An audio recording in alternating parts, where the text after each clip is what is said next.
हमारे चैनल राजेश ज्ञान दर्पण की तरफ से दीपावली की ढेर सारी शुभकामनाएं। दोस्तों, दीपों का त्यौहार दीपावली है, या कहें खुशियों का त्यौहार दीपावली है। दोस्तों, वेदों में वर्णित है, जब भगवान राम लंका पर विजय करके अयोध्या आए तो अयोध्यावासी खुशी में घी की दीपक जलाए और माता लक्ष्मी और गणेश जी की पूजा अर्चना की।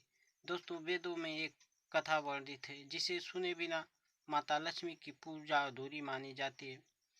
तो दोस्तों, इस कथा को अंत तक ध्यान लगाकर अवश्य सुने, तभी माता लक्ष्मी खुश होंगी और आपका घर धन धान्य से हमेशा भरा रहेगा। दोस्तों, कथा शुरू करते हैं।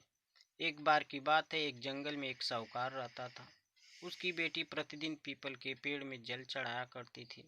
जिस पीपल के पेड़ में वह जल चढ़ाती थी, उस पर माँ लक्ष्मी का वास था। एक दिन माँ लक्ष्मी ने साहूकार की बेटी से कहा, मैं तुमसे मित्रता करनी चाहती हूँ। ये सुनकर साहूकार की बेटी ने कहा, मैं अपने पिता से पूछ के आपको बताऊंगी। बाद में साहूकार की बेटी अप, अपने पिता के पास गई और उनसे सारी बात अपने पिता को बता डाली। दूसरे दिन साहूकार की बेटी ने माँ लक्ष्मी से दोस्ती करने के लिए हाँ कर दी।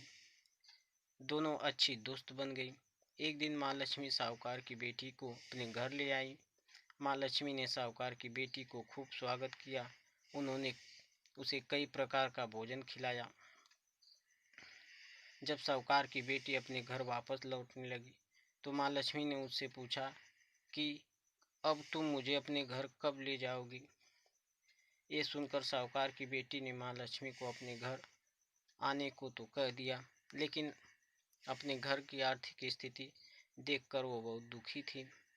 उसे डर लगने लगा कि क्या वो अपने दोस्त का अच्छे से स्वागत कर पाएगी।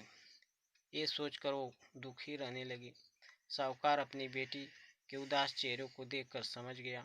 तब उसने अपनी बेटी से कहा कि तुम मिट्टी से चौका बनाकर साफ सफाई करो, 4 बत्ती के मुख वाला दीपक जलाकर माँ लक्ष्मी का नाम लेकर उनका स्मरण करो। पिता की ये बात सुनकर उसने वैसा ही किया। उसी समय एक चील किसी रानी का नौलखा हार लेकर उड़ रही थी। अचानक वो हार साहूकार की बेटी के सामने आकर गिर गया। तब साहूकार की बेटी ने जल्दी से उसे बेचकर भोजन की तैयारी शुरू की।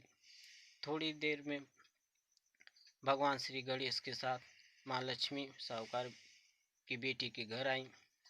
साहूकार की बेटी ने उनकी खूब सेवा की।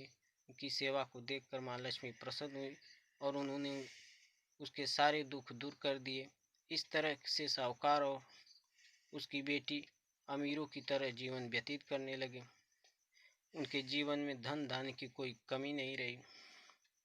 दोस्तों, इसी प्रकार दीपावली के दिन माता लक्ष्मी की पूजा अर्चना बड़े मन से करनी चाहिए, ताकि वो भी हमारे घर में निवास करे और हमें कभी किसी प्रकार की कमी न रह जाए। धन्यवाद दोस्तों। अगर आपको ये वीडियो अच्छी लगी हो तो लाइक और सब्सक्राइब कर दीजिएगा। धन्यवाद।